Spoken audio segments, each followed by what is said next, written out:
MLC కవితపై MLA Madhavaram Krishnarao సంచలన వ్యాఖ్యలు చేశారు. కవిత చరిత్రేంటో తెలుసంటూ ఘాటు వ్యాఖ్యలు చేశారు. ఆమె ఏ బంగారం షాపును వదల్లేదని ఆరోపించారు.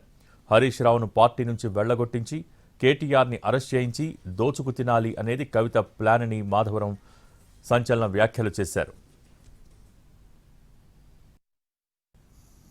మొత్తం ఈ నుంచి మొత్తం తెలంగాణ నుంచి ఢిల్లీ దాకా అయిపోతే తట్టుకోలేవు. నువ్వు ఏ షాప్ వదలలేవు, ఏ బట్ట షాప్ వదలలేవు, ఏ బంగారు షాప్ వదలలేవు.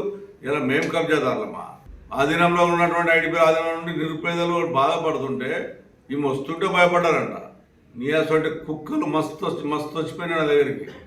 బ్లూ సీట్లు కనబడితే వసూలు చేసేదానికి నీకు అలవాటు ఉంది, ఎవరికి అలవాటు లేదు. నీ మీద నిజంగా ముఖ్యమంత్రి గారు కానీ సెంట్రల్ గవర్నమెంట్ కరెక్ట్గా సీరియస్గా తీసుకుంటే నీ సంగతి ఏంటో, నీ మొగోని సంగతి ఏంటో మొత్తం బయటకు వస్తాయి. నీ మంత్రి పదవి ఎవరు ఇచ్చినావు?